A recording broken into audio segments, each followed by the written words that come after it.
are the Sammy, Nicole, and Fifi show. We are back again tonight, and tonight we are back with a really hot topic. But first, let me guys fill you in on who we are. Like I said, we are the Sammy, Nicole, and Fifi show. I am Sammy Nicole. This is Fifi, and we are a dynamic, okay, mother-daughter duo. And basically, we have our own channel here on YouTube, and we discuss all things love, life, relationships, and pop culture. So tonight's topic, Mom, what are we going to be talking about? We're talking about people who cheat. And we're Infidelity. Infidelity. Whether it be man or woman, just going to throw Man out that or woman. disclaimer. Right. We're not just talking about the man, because we know that, cheating is cheating. Doesn't matter who cheat. And I do know of some women who cheated, But I will say this. Most of the time when women cheat, it's because they've been cheated on. Now, I said it. Revenge cheat. That's what you're saying? Right. That's a big statement to make. and it's been known that a woman knows how to cheat better than a man. Really? No. Okay. Now, why do you think that's the case? That's an interesting statement you made. Why do you think women are better at cheating than men? Because we know how to change our patterns up. Men are creatures of habit. Okay, so I got a follow-up question. What do you define exactly as cheating? Like, how are we going to define that? Cheating is physical, social media cheating, DM. The thought of being with anybody other than your partner is cheating. You can just think about it, and that's cheating. Really? Yeah. You can cheat in your mind. Okay. Well, I would say, y'all, in my opinion, I don't necessarily agree with my mom. I think, for me, in my opinion, I would define cheating as being, are you doing anything in front of your partner that you wouldn't feel comfortable doing? Your partner's back. But I'm saying, I think cheating is if you wouldn't feel comfortable doing it in front of your partner, I consider that cheating. Again, if you would not feel comfortable hugging or kissing another person in front of your partner, I don't think you should do it, I think it's disrespectful. And I think it's considered cheating. If you wouldn't do it in front of your partner, it's cheating. If you was front of Bae and you wouldn't be kissing this other chick in front of Bae, okay, you're cheating. Right, or if you know, wouldn't do it in front of your partner. If you know that you wouldn't make like flirty behavior. Remarks in front of your partner, don't do it, or don't do anything that you think that would make you feel some type of way if your partner did it to you. So you saying like considering their feelings? Right, considering their feelings. Now, here we go. So, if your partner cheats on you and you decide in the event that happens, and you decide to stay with your partner, and you say, okay, well, I forgive you, but it's still there. You don't totally forget. So some people just don't forget. So you're continually bringing it up after you've forgiven and moved on. You all have talked about it. And you moved on, but you keep bringing it up all the time. Right. So either you're going to forgive, forget, and move on, or not forgive and just leave the relationship. But you can't keep bringing it up and don't have any trust, because that starts to put a toll on your relationship. So you have to decide what exactly. But just to play devil's advocate, don't you think that's easier said than done? I mean, in theory, it sounds good. Like, if your partner cheats on you, you have to forgive them. And if you're going to stay with them, and if you make the decision you want to forgive them, then you move on and you don't bring it up again. But that's easier, again, said than done. It's done every there could day. be instances where you hear a song on the radio, or you see a certain TV program and you get triggered and you your mind revisits that time that when you first found out your partner was cheating on you, and you start to relive how you felt when you were in that moment initially, things of that nature. I mean, yes, people do stay together after infidelity, but I think it's very rare that they never bring it up again. I don't think whether it shows up like overtly or covertly. Maybe some people are more outward in their expression when they bring it up again, and then some people may be more like passive aggressive about it. Yeah, I think so. And then more people, just maybe still hurt about it, hadn't healed from, the person cheating on them, and that's their way of healing, talking about it. But you can't constantly keep bringing it up and think that your relationship is gonna, it's gonna be healthy, because eventually the person that cheated is gonna get tired of hearing about it, and then you ultimately you're saying that I don't trust you anymore. So now you got a trust issue, right? Mm-hmm. You got the trust issue involved in it. So do you just, okay, I can't trust you. I can't forget what you did to me. So maybe this is not working. So sometimes you just have to let it go. If you can't deal with the fact that someone cheated on you and you can't let it go, then you just need to go on and step out the relationship, because it's not healthy. You continually bringing it up. It's not healthy for you, and it's not healthy for the relationship or the other person. That's why I think it's important to have therapy, or if you're religious or spiritual, reach out to like a religious leader, like maybe your pastor, or a spiritual advisor, a third party, that's not biased. Yeah, and somebody who is neutral and who has potentially gone through the same thing that you and your partner are going through. And I think another thing too with cheating, I don't think you should worry about asking them, the other person, like the details, but I think you should ask them about like where was their head at when they did it, and asking them. I want to know why. But see, the way you responded, I want to know why.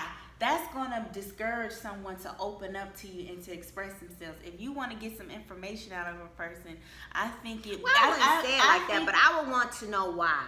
I think it would behoove you to be cognizant of your tone and your voice and how when you ask but that's why. Such an emotional thing. How can you be cognizant of your That's tone? why I'm saying you should like take step back and have some time to really gather yourself, gather your emotions, because sometimes, especially like I'm speaking from a heteronormative, excuse me y'all, but if you're dealing with like men, sometimes from my experience, when you're like, you did it, and I want to know why you did it, they will shut down. And I feel like if you want to get information out of a man, it would better serve you to speak to him in maybe a more calmer tone, even though you're probably pissed off inside.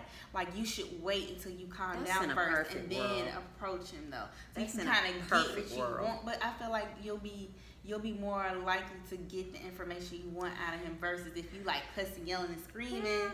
Then he gonna be lying and trying to get away, walk away, or he just not gonna say nothing at all. And then you gonna get even more upset because he don't want to talk now because you yelling, screaming, cursing him out. I don't know. It's just a suggestion that I thought, Yeah, but I think that was a good suggestion you said. Maybe yelling, therapy. Screaming, and cussing ain't gonna make him sit down and be like, okay, babe, this is why I did it. This is when it happened. I felt like this, so I did that. That doesn't guarantee that he's gonna still give you. I don't think there's no excuse for cheating on your partner. There is no excuse, and I don't think it just happens either. What do you mean? I don't think people just slip up and have sex with a person. Why do you say that? Because it's a conscious decision, whether it, there's certain actions that have to lead up to the actual act of you cheating. Certain steps. You meet the person, you have the conversation. That's why I say things you just don't fall into the bed or, Or it just happened. Yeah, people say happen. It just happened. No, you've seen that person. You've been thinking about them. You've been fantasizing about being with them. Like, whether it was 20 minutes, 2 hours, 2 weeks, 2 months, 2 years, you've been thinking about that person. Right. Exactly. It don't just happen. It don't just happen. That's why I'm saying, if you do experience that in your relationship, you need to approach it from that standpoint. You know, why versus accepting it just happened. No, it didn't just happen. No, things build up. Yeah, there are things that led up to it. Even if it wasn't one night stand, you had to meet that person. You had to talk to that person. Y'all had to find somewhere to hook up. And you could have stopped all them steps before it happened. It happened. So you're right. It just doesn't happen. You know, that's one of the things you hear. Well, it just happened. No, it didn't just happen. So, but I think that therapy is important. I think that touching on that was very important, because if the other person is emotional, I want to know why, and then a therapist can come in and kind of, mediate between the two. And then so if you yelling and screaming again, that person ain't gonna want to be like, this is what happened, this is why. And I heard you like throwing stuff and fighting and in one relationship where there was some infidelity, and now this couple goes out and they actually mentor other married couples. And one of the things that the wife said that was really touching to me, she said, we wanted to work on our marriage. We were intentional about our marriage. That's a good word, intentional. We were intentional. That's a good word. And I was like, wow. You know, after your spouse cheats on you, you forgive him, you take him back. So now you start to build that trust. You start to build communication again. You know, you have to forgive. And she said, the way we did that, we were intentional about our marriage. And I thought that, wow. That was good. That was really good. So I think that when you're in a situation like that, you have to be intentional about your marriage. You know, is is it worth working on? You know, do we want to continue this marriage? Can we move on after this? You know, after this happening in our marriage. And so I think you can if you approach your marriage intentionally. Or your relationship. Yeah, I definitely think it's salvageable, you know, after a couple experiences infidelity. Again, you just have to want to work it out. You got to be intentional about it. But you know, one thing I'm thinking about, Mom, as we're talking about this, I think as women, we're more accepting of cheating than men are. Because if you ask most men, would you take your partner back? Absolutely. A lot of times they say no. Like, even when I'm hypothetically like asking my partner, he'll be like, no. Men can't forgive you for that. Men, it's like, oh, you cheated on me. She cheated on me. It's like their pride and their manhood. And a lot of times they'll say, well, with us, it's just a physical thing. Right. But with women, it's an emotional thing. And it's like, how you know it ain't just a physical thing for us? Exactly. How you know it ain't just a physical? Define our cheating. Right. Like, I'm in love with this guy. How you know I ain't just want a little something? Their pride and their manhood has been attacked, and they can't take it. Right. But it's that thing, they can do it, but that's what I say. Women cheat too. And sometimes women cheat and men never know they cheated. So, you know, it's both ways, but they can't take it though when they get cheated on.